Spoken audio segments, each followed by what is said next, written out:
Well, good morning, everyone. We are back for our second NFL fantasy matchup this week. And as usual, I have both Jimmy as well as Jed, and all of us are in the central time zone in Chicago. Good morning to you, everyone. Good morning. Morning. Hey, before we jump into news and notes, yesterday's game, Thursday Night Football, right? I start Mac Jones, and I picked him up because we're having that debate between Cam Newton and Mac Jones.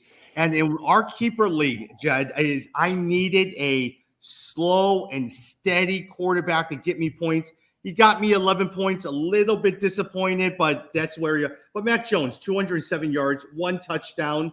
We were all watching Ramondre Stevenson and Damian Harris. It was pretty much a clear split. They both got 12 carries, 10 carries, around 60 yards in both of them. Did any of you guys get a chance to watch the game at all? I watched the first half, and I fortunately played New England defense in one league and got like 25 points, so that was really nice. But yeah, I also had Kyle Pitts in another league, and they did a really nice job of shutting him down. He only had 29 yards yesterday. Yeah, 3 catches for 29 yards. Though, the thing that was important, I heard Belichick after the game, and he basically was like, we were determined not to let Kyle Pitts beat us. And he basically said, I'm glad we only face him once a season. So it just made me realize, I think Pitts is better than we think. Like, he hasn't had great production this year, but it's because people are game planning for him already as a rookie. And so I think he's very good. They just got to figure out how to start to beat some of that. Yeah. Mm-hmm. Hey, Judge, speaking about the New England defense, 25 points, I started Nick Folk, and he got me 16 points yesterday. Look, we don't always talk about kickers, but he did really well. 16 points for me out of a kicker. Hey, I'll say, if you are, in the top half of the leagues and you're starting to trend towards playoffs, don't ignore the kicker position. You have to have at least a top 10 kicker. And a lot of times you draft your kicker at the beginning of the year, you don't even look at it and you don't realize that, hey, your guy, either that team is not, like if you had the Washington kicker, they're not scoring a lot of points. You want a kicker on a team scoring a lot of points, ideally kicking in an indoor stadium, not outdoors. So start thinking about that stuff, because those few points can win you, a week. Mm-hmm. Yeah. Or wouldn't you say a lot of times, let's say you don't have a top 10 kicker and everybody has the Zerloins, all of that, then just play matchups every single week. Just scan the waiver wire and figure out what their matchups are. Yeah, for kickers, I don't like matchups as much. I would say I look more at weather and indoor, outdoor than anything else, because it's just too random. Like, it's really based on scoring. But yeah, I mean, if you have to, I think you can stream kickers. The thing that streaming really works on is defense. If you have team defenses, I know our league, we have, IDP players, but team defenses, you can definitely stream and pick up a lot of points that way. Jim, let me go in terms of Atlanta running game. We were talking about what Cordero Patterson out, Mike Davis doing well. Look, Mike Davis had 3 carries for 1 yard. Wayne Gallman, who we thought would do okay, 1 carry for -3 yards. But somehow or another, a guy that nobody talked about at all, Quadre Allison, had the most carries at 9 carries at 34 yards. But other than that, there's absolutely nothing at all. I mean, overall, didn't you guys think with Cordell Patterson being out, one of them, whether it's Gallman or Mike Davis, would do pretty well, but they pretty much did nothing, and which confirms to me that Mike Davis is not going to do anything this year, because if you can't even do it with Cordell Patterson out, you're done. I was really thinking that the bulk of the carries was going to go to Wayne Gallman just because of what happened last year and even last week. I was suspect, though, because I know the coach this past week said that a lot of those yards and fantasy points came during garbage time. So I wonder if they just don't have confidence into Gallman as well as also with Davis. Yeah, I'm glad that Cordero Patterson is supposed to come back next week, so it should shore up some of those points. Yeah. Hey, who would you guys keep between Cordero Patterson or Kyle Pitts? Oh, Kyle Pitts. Kyle Pitts? Yeah, I mean, it's harder to get a tight end, a really good rookie tight end. I mean, for me, I just feel like, yeah, Cordell Patterson did really well this year, and he's got value. But are we sure he's going to do the same thing next year, right? So that's how I kind of look at it. Yeah. Now, the one thing we noticed with Mike Davis is that Carolina system does well with running backs. I mean, Chuba Hubbard did okay, but Christian McCaffrey has thrived. Mike Davis did really, really well under that system as well, too. One thing, Jed, Aaron Jones, believed to have suffered he only has a mild sprain, out 1 to 2 weeks. But man, AJ Dillon is still the guy to own, because if he does well, we may not be seeing Aaron Jones next year in the Packers uniform. Yeah, exactly. They may bring him back slowly. If Dylan does well, it's kind of a nice excuse for them. So it'll be interesting to see. Definitely something to monitor. I don't know if you guys heard the news that Derrick Henry might actually make it back for the playoffs, yeah. I think I heard that. Which is crazy. Again, just shows you some of these guys physically. Reminds me of Adrian Peterson. They just, not only are they physical specimens, but they heal fast too. So they're saying that he could make it by week 17 and be ready for the playoffs, which is just crazy. Yeah. Hey, Jim, I'm looking at our trade that we made a couple of weeks ago. Christian McCaffrey and Chase Edmonds for Antonio Gibson and Aaron Rodgers. Mm-hmm. Everyone knows how much I love Antonio Gibson. He did get 20 points, but it looks like a fair win, especially if McCaffrey does and doesn't get injured for the next couple of weeks. I mean, Chase Edmonds is going to be out for the season. And I looked at it and just said, essentially, it's Aaron Rodgers for Christian McCaffrey. You got Rodgers because you needed a quarterback. And for me, I got somebody who I can put on my dynasty league and potentially can help me beat Jed in the championship rounds. Hey, I'm getting hurt right now, man. I've lost 3 in a row in that league. So now that both Henry and Cook Cook's been okay, but once Henry went down, my team has been hurting. Yeah. But honestly, Jim, I really like Antonio Gibson because I see him as a dynasty. I'll probably keep him. Ryan Fitzpatrick was supposed to be the starting QB. He did very well. McLaren was supposed to thrive under her and open up the lane for Gibson. All that went in the crappers week 1. Tyler Heineke has been okay, but people have struggled. And then he got that shin injury as well, too. I still have high hopes in Antonio Gibson. Did you hear the rumors? I don't even know if it's true, but did you hear the rumors that Washington wants to go after Deshaun Watson in the offseason? Oh, yeah, they were talking about that. They were talking about, I guess there was some talk that they want to go after Deshaun Watson. And they said if Watson goes to the Redskins, automatically those guys would become, those guys would be a great team. Yeah, but at the same time, do you really think it's a realistic choice? Because with everything that the Washington football team have been dealing with in terms of toxic workplace, the wife taking over for Dan Snyder, all of that stuff, do you really want to bring that into your picture and bring all of the other stuff up all over again? I look at it and just say it's the best time to bring it in, because if you're already getting criticized for it, you might as well do it, and then win football games and everyone will forget about it. Yeah, I just started watching Ted Lasso. You guys ever watch that? I started watching. Is it good?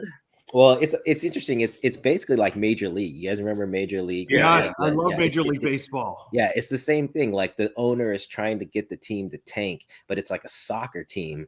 And it's this American coach that they brought in who doesn't know soccer. So I just watched the first episode, but I had so many people telling us we got to watch it. So my wife and I started watching yesterday. Yeah. They say that you will get a lot of leadership lessons, good or bad, from watching Ted Lasso. Okay. Hey, I need that. I mean, look at Halloween. A lot of people were dressed up as Ted Lasso. So I was thinking, a lot of people really like that show. Yeah. Now, with that said, I was really hoping Ryan Fitzpatrick by week 8, week 9 would have come back. They now have said that he is not healed from his hip injury. He will probably be out for the entire year. Heineke will be starting. Man, that was a disappointment. This week, they are playing the Carolina Panthers, so it'll be interesting to see how Cam Newton does against Ron Rivera. Oh, I think like you guys know, I think Newton, I don't know. If I needed a quarterback, that's the guy that I take a chance on. I think Washington is just world of hurt. They've been a huge disappointment this year. And, Tommy, I would agree that Gibson is someone you can still take a flyer on and still have high hopes for. But I would just temper those because, I think until they get that quarterback situation figured out, they're just not able to shift to being a pure running team. So it just hurts them too much. So I'm watching NFL Network. Have you guys been keeping up with this Antonio Brown report about his fake vaccine card? They're sitting there talking about it right now. Yeah.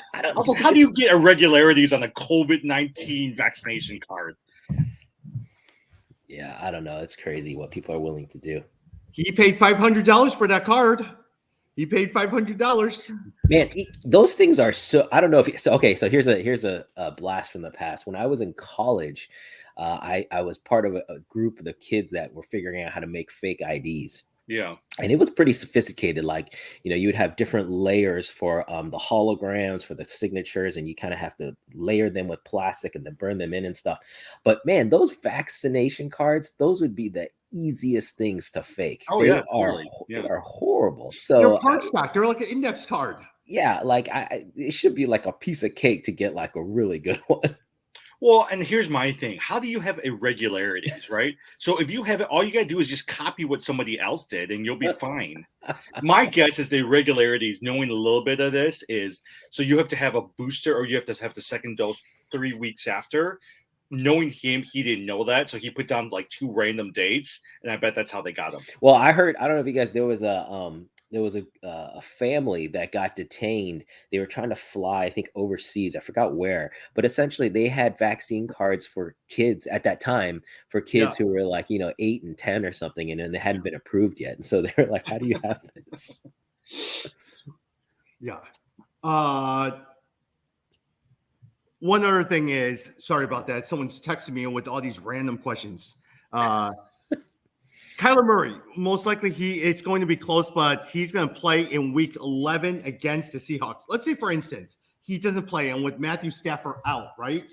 Who would you like and pick? Would you like a Ryan Tannehill, David Carr, Tua, or Jimmy Garoppolo, or Daniel Jones? Or do you like any of these guys out of that who you would start? Tannehill's the best one out of that group. Yeah, definitely.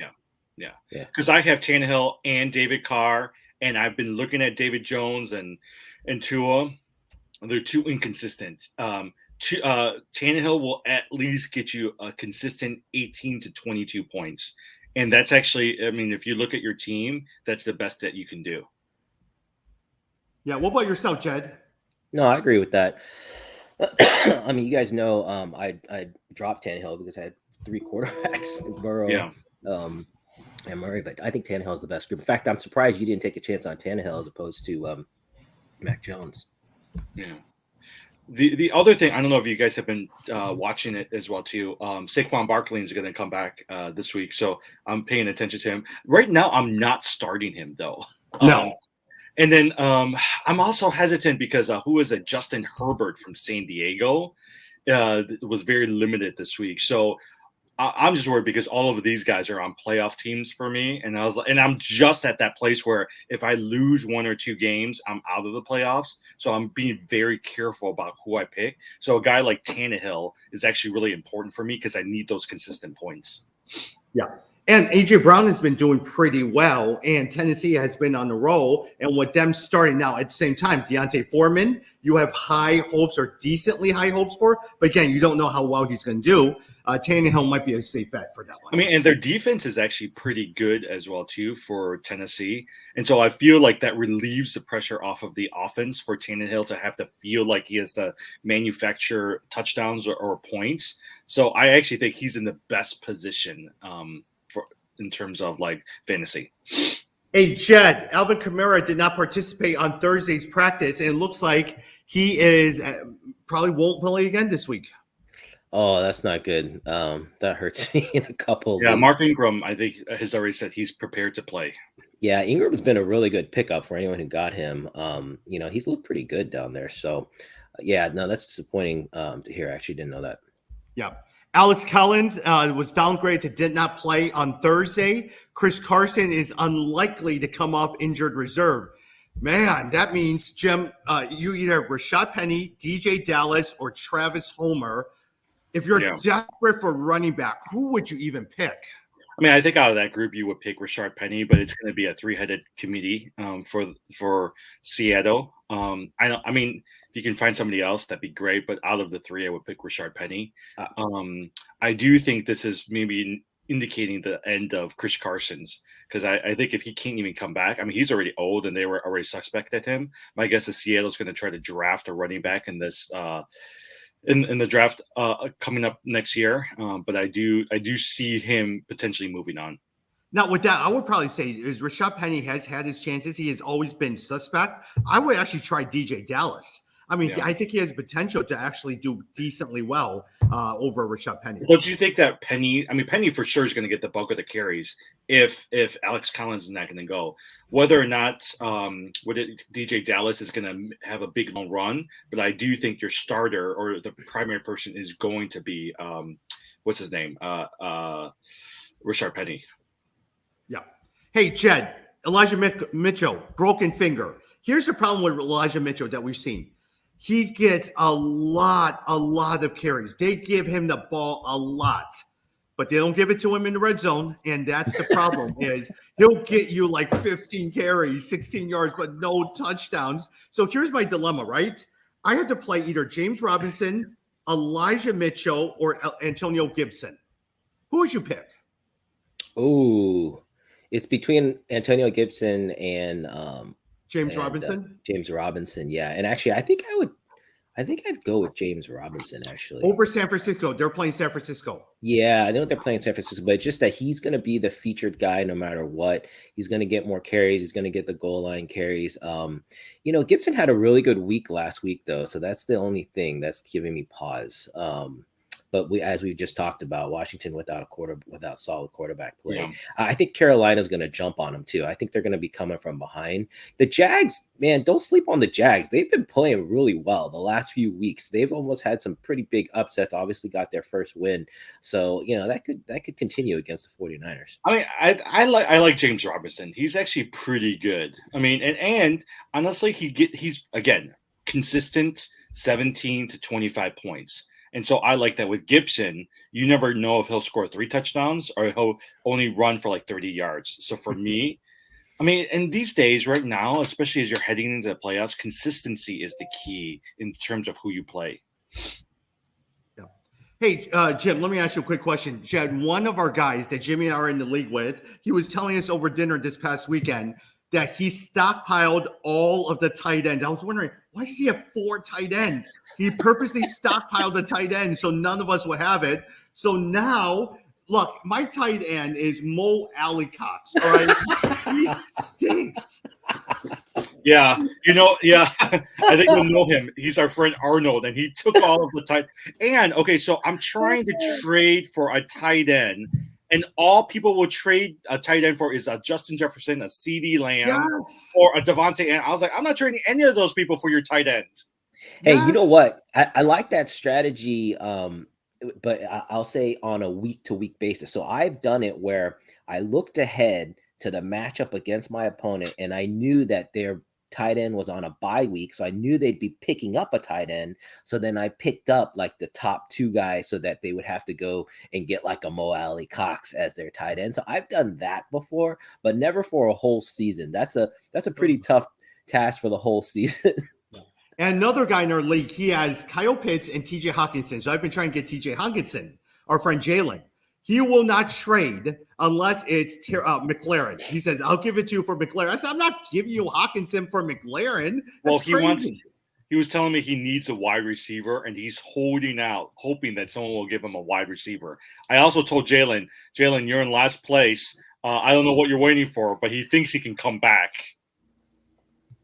Okay, so Jim, if I have Mo Alley-Cox, who is a better option if you look at it? Is it Uzoma, Everett, or Austin Hooper, or Theo Jones?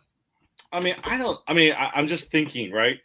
I don't know. I mean, I still think if I were to choose, it would be Mo Alley-Cox or it'll be Uzoma. The problem with all of that group of tight ends, the only value is if they score touchdowns.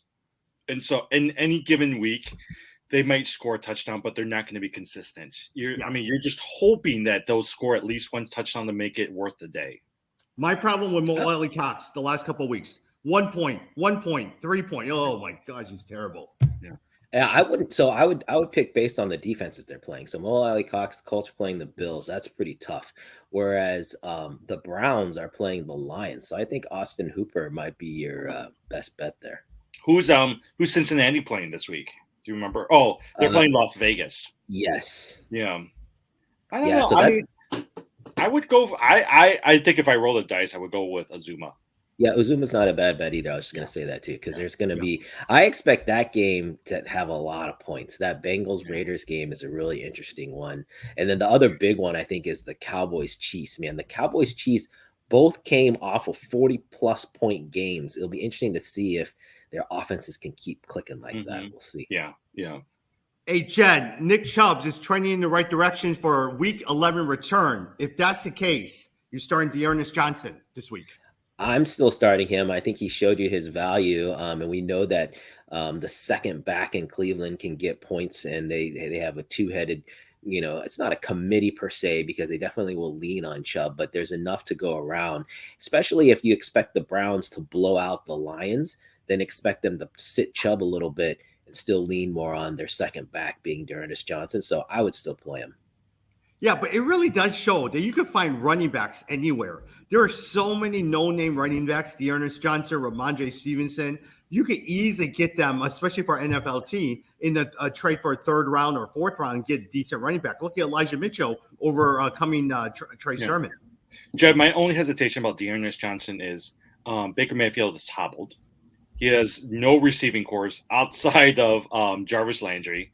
You're coming back with a Nick Chubb who is just, had a week off and coming back from a serious injury. And so I sometimes feel like they're going to just let Baker try to beat them, even though he's hobbled, and they're going to really put a stop to the running backs. That's my thought. That's one of the reasons why if I have a better backup running back than Dearness Johnson, I'll find him. And I mean, you're just hoping Kareem Hunt's going to come back. I mean, he was supposed to get off the IR last week, but for some reason he has not come back. Latest update on Kareem Hunt. He definitely is out in Week 11, but Coach Kevin Stefanski says he's close. So my trade, just so you guys know, I just traded Kareem Hunt for Mike Williams. So I got Mike Williams and I traded away Kareem Hunt.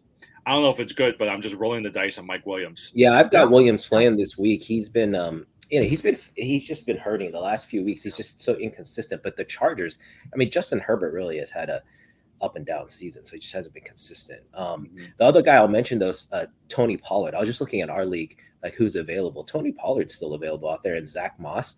Those are both decent pickups. Zach Moss, you're hoping for a goal line pickup. Tony Pollard, you're still going to get some carries there, especially on third down. So, and that, as I said, that's going to be a high scoring game. So Tony Pollard might be the way to go there. Yeah. A couple of news for you guys to pay attention to. Allen Robinson did not practice Thursday for the second consecutive day. He has a hamstring. But again, Darnell Mooney now is a wide receiver to own in that one. Rob Gronkowski was a full participant in Thursday's practice. He's slated to play this week. Logan Thomas remains sidelined on Thursday, still without timetable to return. Ben Roethlisberger, COVID-19, did not play last week, is preparing like he's going to play. He has to continue to make sure that he tests negative on his COVID test. And Clyde Edwards-Helaire, it looks like he probably won't come in until week 13. Oh, wow. I did not know that about Helaire. So yesterday I was thinking Helaire was going to end up playing, and so that's why I didn't play Darrell Williams, and I played Harris instead for New England. Should have really kept up with the news. Yeah. Hey, also, guys, one other thing. Joe Burrow or Justin Herbert this weekend? Joe Burrow versus Vegas or Justin Herbert versus Pittsburgh? Right now I've got Burrow in there, but Joe Burrow. Yeah, I'll do Joe Burrow as well too. Okay. Yeah, Jed, before we go into your weekly picks, one more thing. If you guys do need a tight end, take a look if he's on there. Dan Arnold for the Jacksonville Jaguars. In the last 3 games, Arnold has had at least 7 targets and 60+ receiving yards. And he's been targeted in red zone. So if you need a tight end and Dan Arnold's sitting there, he's a good, decent pickup for you as well, too. With that said, Jed, I'd love to hear some of your weekly picks. Sure. This week, as I said, there's some really good games actually out there. Some interesting ones. Green Bay Packers versus the Minnesota Vikings. Packers are 1-point favorites. That's a really interesting one. Can't figure out. I mean, the Vikings have been on a little bit of a run here. Obviously, the Packers, get Aaron Rodgers back, and so that's a tough one, almost like a toss-up. Not really sure where that's going to go. The game that I really like though is the Cowboys and the Chiefs. Yeah. This is going to be I'm hoping a fireworks game. The Chiefs are 2.5-point favorites. It's at their home stadium, but I'm taking the Cowboys. I think Really? You don't think the Chiefs are going to continue the momentum from last week? No, because I think the Cowboys defense is better than the Chiefs defense is the bottom line. I don't think the Chiefs can stop the run game of the Cowboys, and I think the Cowboys will control clock. And I think unfortunately that Mahomes this season has just been not good for him. So I'm expecting some of that inconsistency to show up, and maybe another pick for your guy on the Cowboys. Ty Diggs. Yeah, for Ty Diggs. So no, I'm taking the Cowboys here. They're 2.5-point underdogs. That's my pick for the week. Yeah, got it. Hey, Jim, just so you know, the teams that are by Rams, so you're losing Matthew Stafford, Darrell Henderson, Cooper Kupp, Odell Beckham, Tyler Higbee. Broncos, you're losing Melvin Gordon, Javonte Williams, Cortland Sutton, Jared Judy, Noah Fant. Jim, here's a question. If you're desperate, I know a lot of times Chase Edmonds is out, James Conner is there. What do you think about Eno Benjamin from Arizona? Yeah. He had 6 carries, 1 target in week 10. Somewhat involved with, and look, he might be a good fill-in, especially with James Conner, and might be a great guy out of the backfield too. Yeah, I mean, as he's somebody that worth looking at. I don't know if he'll do anything because the primary ball handler is still going to be James Conner. But I look at it and say, if I'm in a dynasty league, these are some of the people I want to take a look at, especially if I have space on my bench, is a guy like Eno Benjamin. Yeah. Hey, Jed, I want to actually take a look at and get your thoughts on the Washington football team against the Carolina Panthers. Washington 3-6, Panthers 5-5. Cam Newton's probably going to start the games. The Panthers have allowed the 10th fewest points to running backs. So we were just talking about that. Antonio Gibson, J.D. McKissick, is any of those guys someone that you're really be able to look at as with high confidence this week? Not high confidence. I mean, if he's a flex, like taking a chance on Gibson is not a bad idea. But yeah, like you said, this is going to be. I think Carolina is going to win this game. If I had to pick, that's where I would go. I think the team is probably rejuvenated with Cam Newton back. They just came off of a win. Christian McCaffrey's been doing well. Oh, and Robbie Anderson, by the way, let's get that pickup. If I think he's going to continue. I think you're going to see him continue to do well if you need a wide receiver. So I expect Carolina to win. But Antonio Gibson, I mean, the talent, if that's going into your flex or if you're desperate for, you're looking for a running back, you can get at Antonio Gibson. That's not bad at all. Yeah. If you need somebody to sit there as a flex player, Robbie Anderson might be a decent pickup as well, too. Jim, I want to take a look at Browns 5-5 against the Lions 0-5. The reason I'm not even talking about the Lions, because we all know the only one you're looking at is DeAndre Swift and TJ Hawkinson. We just finished talking about Dearness Johnson and Nick Chubb. The one that I want to talk with you about, in light of the fact that Baker Mayfield might not play, Donovan Peoples-Jones, 12 plus fantasy points in 3 of the last 4 games. Mm-hmm. They're playing against the Detroit Lions. You look at him. Yeah, I mean, I think I would consider him. The thing that, and I was just reading about Baker Mayfield. He's so limited. They were saying that if they had a decent number 2 quarterback, he wouldn't even be playing. And so my only hesitation in starting somebody like a Peoples-Jones is whether or not Mayfield can even get him the ball. So I'm not sure about that. I'll play Jarvis Landry, but I just don't think. I think here's what's going on with Mayfield. He's injured. He wants to get his contract for next year. I think he's going to press, and I just feel like if he's pressing, he doesn't do well consistently. And so for me, if I can find another wide receiver like a Hunter Renfrow from Las Vegas, I'm playing that guy all day. Yeah.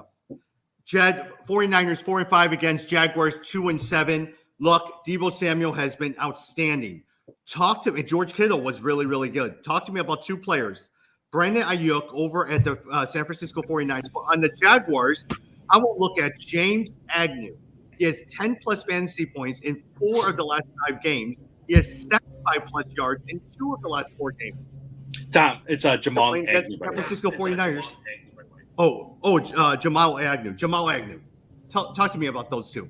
Yeah, so I think Agnew, it goes along with the rise of Trevor Lawrence. People have, I think, slept on Trevor Lawrence. And again, if you're in a keeper league, This is a situation where you got to kind of see where you're at, because if let's say you're in the bottom half and you're starting to figure out whether that you're not going to make the playoffs, you need to start thinking towards the next season. And I think Trevor Lawrence is the kind of guy you might want to take a flyer on. This guy is turning things around. There's a lot of people who still think that he has shown that he has the talent and the skills to justify that number one role. So I think that's why you're seeing improvement across the board on the passing game. Yeah, Tom, the other person. Jed, look at this. While you and I are 1 minute, Jed. While you and I are talking, Jimmy's picking up Jamal Agnew. That's a good. I mean, yeah, as a wide receiver, I mean, like I said, you're trying to catch the wave of the Jags passing game has been improving, and so now you're going to pick up on that. And I don't think that's a bad move. Yeah, Jim, go ahead. Well, I was saying, actually, I was just going to say that. I was like, hey, I just picked up Jamal Agnew. Well, I mean, but that's the thing. You're right. Because I sometimes just look at some of these dynasty leagues, and if I have a bench space on there, I'm going to look at potential players who's not going to do just well this year, but they're primed for next year as well too. So Agnew's one of those folks. The other person on the other side that I don't know what do you guys think about him? Jeff Wilson Jr. just came back last week, the running back. We don't know what's going to happen to Elijah Mitchell, because sometimes these running backs for San Francisco just get injured. And so I feel like if something happens to Mitchell, Wilson will be the next back up. So I'm looking at him right now and what his potential is. Yeah. And just so you know, they have said, what do you call it? San Francisco loves Jeff Wilson Jr. So if anything happens with Elijah Mitchell, it will be Jeff Wilson Jr., way over the Hasty and also Sermon as well too. Aren't you guys love Wilson? Aren't you guys disappointed by Sermon? I think everybody assumed he would be the Cam Akers for this year. I mean, he has not registered anything at all. I mean, he did play a couple games, which means that he's screwing up pass protection. Like he is not able to pick up pass protection, which is really disappointing, because that, to me, that just comes down to practice, reps, memorization and stuff. So they're not, so it's definitely disappointing, because it feels like, as far as the actual running, that he has the ability. So that's pretty good. Yeah. Hey, did you guys just see this weird note that came up in Yahoo Fantasy? I don't know if you saw this. It said they updated the position eligibility for Godwin Igwebuike of the Detroit Lions. He went from a defensive position to running back. Oh, really? Isn't that weird? I was like, I've never heard of that. That's like such a weird change. How do you spell his last name? Igwebuike. Oh, okay, I see Detroit Lions. Oh, yeah. Because he scores his first career TD on a 42-yard rush. I was like, that's kind of cool. Hey, a couple games before we wrap up, Jed, I want to talk to you about the Ravens versus the Bears. Lamar Jackson has been sick, and look, I mean, most likely he'll play, but let's see how well he does. But Darnell Mooney, are you starting him? Is he in your flex player, at least a flex player? Are you? Week? Definitely a flex play. And Tommy, I'll be honest, and I'm breaking my rule here. I didn't pick them for my picks because I didn't want to jinx them, because I think that Justin Fields still has his signature game in him. I think this weekend could be it. The stars are lining up. Lamar Jackson is not feeling great coming in. They're playing at home. The weather is a little bit cool. I think it's perfect. Justin Fields is familiar from his Ohio State days. He knows he needs to try. He's been getting better each week. I think this could be Baltimore is so up and down. This could be the week that he pulls out a signature win. So, if you've got Mooney, put him in there. I think they have a chance to win this week. They're 4-point underdogs. Jim, last question of the day before I want to ask your opinion about NBA basketball. Steelers against the Chargers. Look, we know about Deontay Johnson. If Big Ben plays, Chase Claypool, are you even starting him in your flexes? I would consider it. One of the things I've noticed is actually a lot of people have dropped Chase Claypool, and he's available on quite a few wires. And so I think he's actually a pretty good pickup. Whether or not I'm going to start him, I think that's another question. But I do think if Roethlisberger is playing, I will seriously consider him. If Mason Rudolph is playing, I will not start him, because I think the only relevant players at that point might be Najee Harris, and then also Deontay Johnson. Now, I do hope that Roethlisberger plays because I got that tight end, and he does really well when Roethlisberger plays. Got it. Hey, Jed, any last thoughts? Jim, any last thoughts before we wrap up here? On football or something else? Football, before we move to something else. Okay. No, I'm good with football. I got something else, though. Crypto? Crypto. Crypto. What's something else? No, Tommy's keeps telling me to go buy Roblox. And I bought, I didn't buy a lot of shares. I bought 15 shares of Roblox. And this is actually like really done well this week. I was like, it's up another 5% in early day trading. I didn't realize they were public. Yeah, They are Roblox public. is public. Yep. And Tommy keeps saying that we should buy it. So Man, my kids, they love Roblox. They play it all the time. Oh, Tommy, you know how you were asking about a church in Roblox? My kids told me there's already one out there. There's one in there. It looks like there's a whole bunch of them. Yeah, and they've been, and there's one or two that have been around for a long time. Yeah. What about basketball? In light of all of the injuries, Doncic is out, Allen is out, Mobley is out, Anunoby is out. There's a lot of injury. Oladipo is still out. All of that. Klay Thompson is nearing a return. Who are some of the players that you guys are looking at on the waiver wire? Is it Karis LeVert I've been seeing on the waiver wire? What are some of the things that you guys are looking at in terms of players? I'm pulling it up right now. Yeah, me too. But I was going to say I'm in first place, so I ain't looking too hard. Got it. Well, hey, go ahead, Jim. The person who Tommy was because I picked him up, and so I have him in one team, but I picked him up. Dort from Oklahoma, the Thunder. He's actually really good. I'm looking at his just yesterday's game against Houston. He had 34 points, 8 rebounds, and 2 assists. Yep. He's actually like I'm glad I got him because I was like, oh, he's pretty good. Yeah. Dort has been really well. He's your second scorer after Alexander. My problem is on my other league, it was between Dort and Karis LeVert. I did not drop Karis LeVert because I remember last year when I did drop him and he did great. And they do need a primary scorer after Sabonis. Well, Brogdon is there as well too. But I am regretting Dort. Yeah. The other person that I think is gaining speed if you need some good rebounds and good free throw percentage, Larry Nance with the Trailblazers. He came over from Cleveland this past offseason, and he struggled early on trying to figure out what his role is. But the last few games, he's done really well. And Chauncey Billups, the coach, has said that he's going to give him more minutes. Yep. So I actually think that he's a pretty decent pickup for some people. Larry Nance in the last 2 games, 16 points, 9 rebounds, 15.5 rebounds. He was the player the Bulls rejected in the Larry Markkinen trade. But, man, looks like they would probably need someone like a Larry Nance right now. And we all remember Larry Nance Sr., who played for the Cleveland Cavaliers on the Mark Price team. Okay, going back to the Bulls, who would you rather want, a Larry Nance or a Derek White or a Derek Jones? I mean, that's essentially who they got, Derek Jones. Yeah. Oh, yeah, Larry Nance is good. Another player, Jim, to look at in Jed, Josh Hart. In light of Zion not playing, Josh Hart in the last couple of games, 18 points, 7 rebounds, 13 points, 12 rebounds. Then after that, he had one dud game, a couple of dud games. He had a 22-point game and a 13-point game. So Josh Hart is one. Alex Caruso is also on your waivers. He's not fancy. He's your seventh person off the bench. But he gets you a lot of assists, blocks, and steals. In his last game, he got 12 points, but 10 rebounds, 9 assists, 2 steals, 2 blocks. All around decent Draymond type of game. And in light of the fact that Doncic is out, your key guy to play, if you're able to pick him up tonight, Jay Brunson, who is starting out as a point guard over there. Interesting. By the way, I was watching the Bulls game the other day. I don't know if you guys saw it. I was thinking a Kobe White might be somebody to pick up. But Kobe, and maybe he's just coming back, he just doesn't seem like he fits into that lineup really well.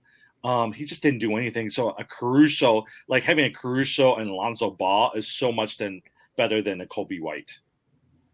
Yeah. The only thing, I didn't catch that game. I did watch Golden State though, because I was like, okay, obviously Steph Curry is having MVP type season, so I wanted to watch and see for myself. And man, if you haven't seen him this season, tune in because Mhm. he is really just playing lights Yeah. out. I mean, you can just tell he's just not thinking about where he is on the court. He's pretty much he can shoot from anywhere, and No. it's insane. He's shooting from like behind the 3-point line, right?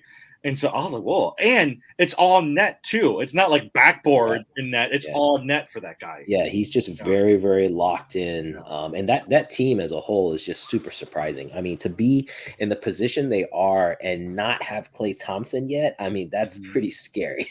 Yeah. Yeah.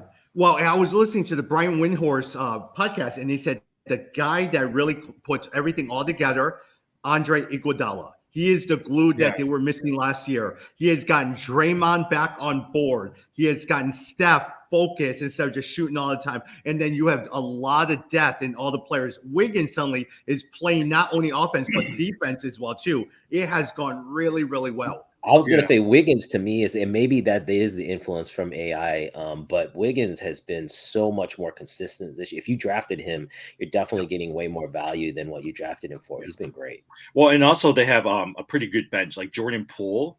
He's actually pretty good, from a backup. So you're right. I mean, maybe having Iguodala, who the announcer or Barkley, it was Barkley, I think, who was making fun of Kevin Durant. They were like, "So you traded."